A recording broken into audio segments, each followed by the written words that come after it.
Today we're going to talk about the Cybex Gazelle and then their newest version, the eGazelle, and a little bit about what the differences are between the two. My name is Alyssa. I'm here at Pacifier North Loop, and I'm very excited to show you a little bit about one of my favorite strollers today. So the items you see here are what both of the eGazelle and the Gazelle come with. So it comes with one toddler seat. This seat can hold a kiddo up to 50 pounds. It comes with this adorable shopping basket, which can hold up to 25 pounds. And you can also see it has a very nice and spacious basket that does not have any dividers, and that can hold 30 pounds. The next thing to note is it does have a cup holder. That's very important. Sometimes parents argue about who gets the cup holder. There is a spot where you can add an additional cup holder if you so choose. The great thing about this specific stroller is both seats, once you get the second seat, can hold 50 pounds. So if you have twins or you just have one kiddo that's really big, it's great for your family as it grows. I also love the fact that you can just kind of remove this little basket, set it aside, and then the stroller can do over 20 configurations. I'll show you what it looks like with two seats in. And you can see it truly is that easy to get both seats in. Now I'm going to show you a little bit about what it looks like as a single stroller. These guys allow you to kind of move it up and down. I'm going to move it down to the lowest position. I'm going to move this seat here. Here you can see what it would look like if you're using it with one kiddo with the seat. The seat can go both forward and rear facing, parent or world facing, and you can see it is essentially almost lay flat. So not exactly lay flat. You can start using this seat at about 3 months. Very nice extended draping as well. Flip it around here and show you what that looks like if the kiddo is parent facing. Nice little peek window here so you can check and see what's going on in there.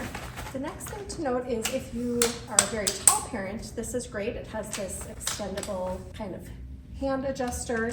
If more than one caregiver is using it, you can basically adjust it down as well. Here is where you're going to be using your brake.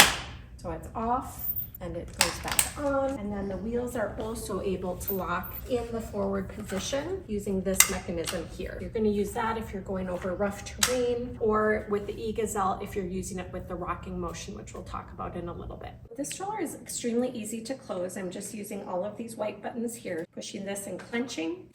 You kind of push it down to here, and then it folds like that. A nice compact fold. Open it, it is the exact opposite. You don't have to push the buttons, you just kind of pop it open.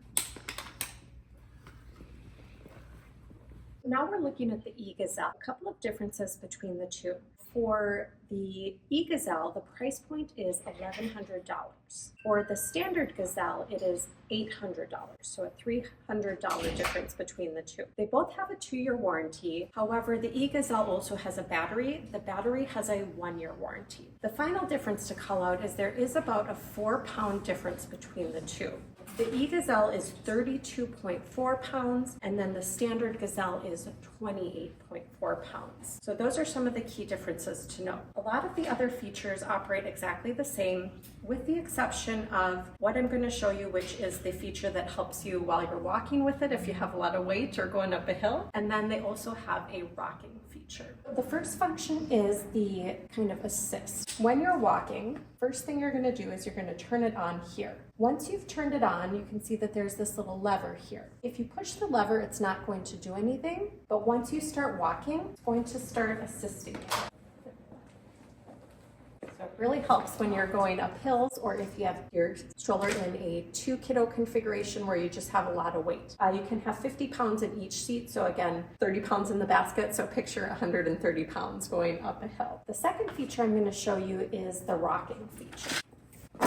So you don't want to use the rocking feature until your kiddo is able to sit up independently, which is at about 6 to 9 months. So before you start using that feature, what you want to do is ensure you've put your brake on, that you've locked your wheels in the forward-facing position. And that just gives it a little bit more stability. Once you've done that, there are 3 different intensity settings. You want to use the first one up until, I would say, 9 months, and then you have the option to start using the other one, right? So you can see it rocking there. And that just helps soothe your little one. Like I said, there's 3 different intensity settings there that you have the option to use. That is a couple of the unique features. So it does have a battery that you do need to charge. It comes with a charging cord, and to charge it, it's as simple as releasing the battery down here, and then you're going to plug it in here, and then you're good to charge your battery. As soon as it's done charging, you just basically reinstall it. If you are flying with your stroller, you're going to need to remove this when you go on an airplane and keep it in your carry-on. If you want to learn more about either of these strollers, check out the links that we've posted below. If you have enjoyed this content, please link or follow, and we'll be sharing more about different car seats and strollers that we really love. Additional questions, just drop them below.